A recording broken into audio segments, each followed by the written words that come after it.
Hey guys, how's it going? This is Jeff. So today we're going to make a video to talk about pets in Hawaii.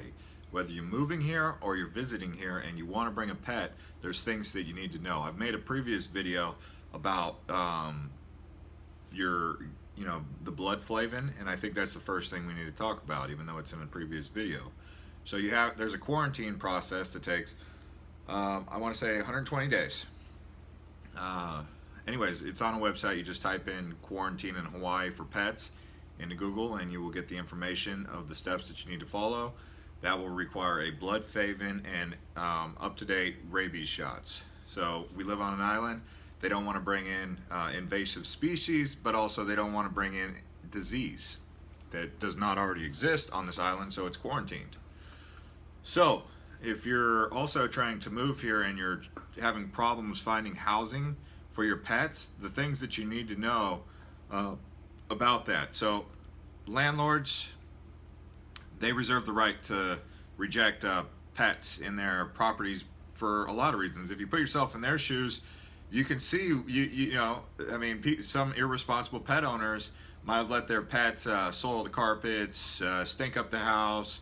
I mean, when a cat or a dog poos or pees in the carpet, it can actually seep into the pad, and that smell never really goes away, right? So even if you come in and clean it up with Scotch-Brite or whatever, that smell's still there. So if you're a landlord, sometimes that can mean having to replace the carpet, and if that person complains about you keeping their deposit or them keeping the deposit, that's one reason. So to avoid all the problems, what do? Just say no pets allowed.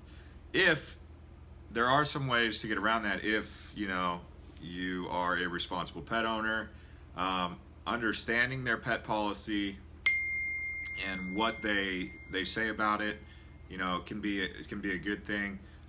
Gather the proper information that says that you're a responsible pet owner.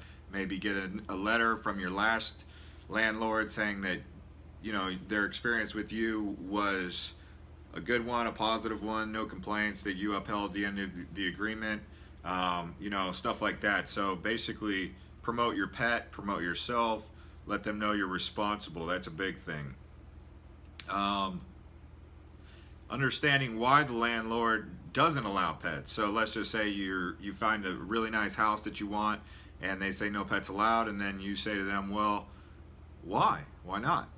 Maybe you can work something out with them, right? Get them thinking about what it is that makes them not want the pet to be there, and then consider you for that opportunity.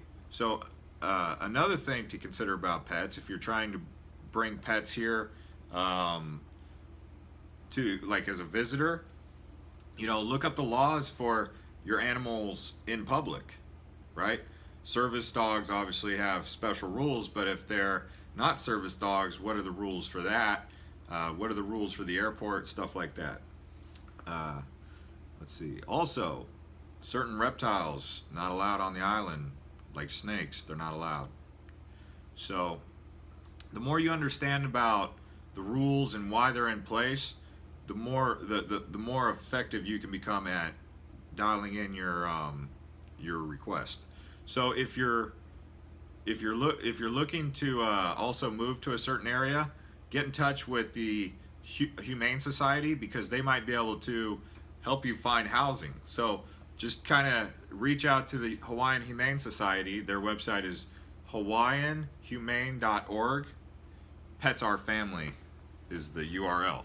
So just type that in, and they can give you some pets and housing brochures, responsible pet owner checklist, and checklists for even landlords, because there was a recent piece of legislation that was passed, SB number 328, SD1, HD2, and CD1, a bill for an act which allows landlords to actually charge extra for the deposit. So some of you are like, wow, maybe they're taking me for a ride with the deposit because I have a pet, right? You might feel like you're being taken advantage of, but really they're just taking the proper steps, because whether you want to take the brunt of the heat for it, but irresponsible pet owners kind of ruined it for other people, even the good people, right?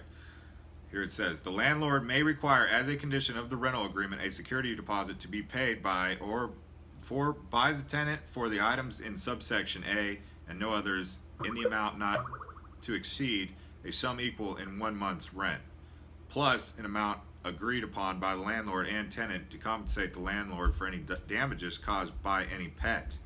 Okay, so there's a bill out there now that protects landlords from pet owners' mistakes. So if you have any other questions, go ahead and ask in the comments below. And thanks for watching, and you can subscribe to the channel if you'd like. Thank you.